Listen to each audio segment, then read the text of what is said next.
Any pediatrician, any children doctor will tell you that the female sex, the female child is stronger than the male child. That's the reason there are more deaths in the male children as compared to female children. So in children's age itself, the female children are much more than the male children. As life goes on, there are people dying due to accidents, due to alcoholism, due to war. There are more males dying as compared to females. Today, if you analyze in the world, there are more females in the world as compared to males. There are few third world countries like India where the male population is more than the female population. And do you know why? The reason is because of female feticide and female infanticide.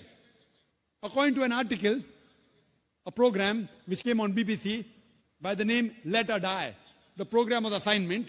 There was a British reporter by the name of Emily Buchanan. She comes to India and she says that every year in India, more than 1 million fetuses are being aborted after they identified that they're females.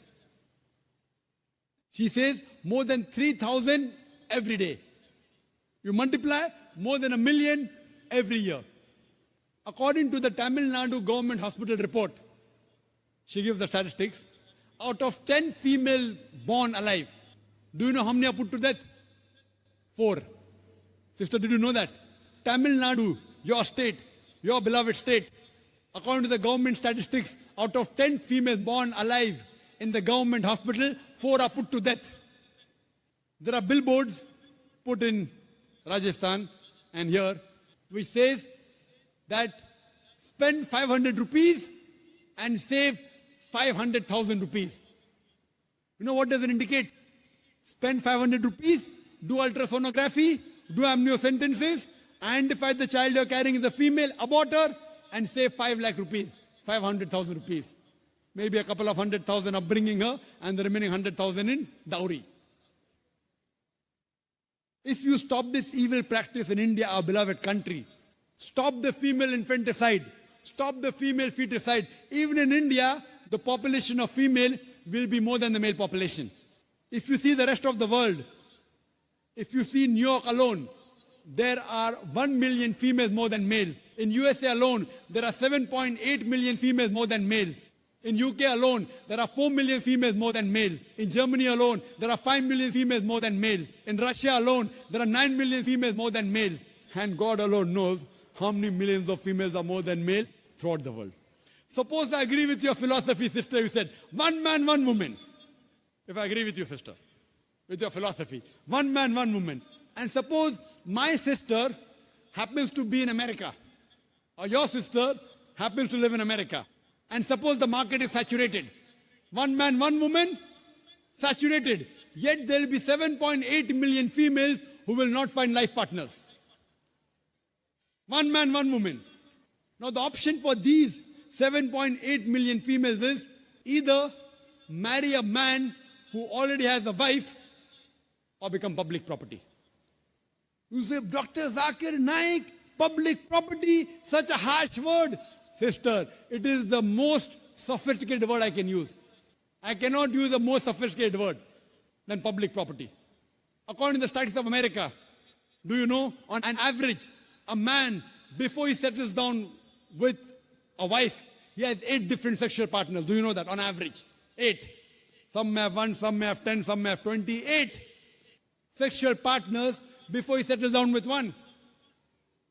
So the only option remaining, so if my sister happens to live in America, or if your sister happens to live in America, and the option is given to her, and suppose the market is saturated, every man has found a woman for himself.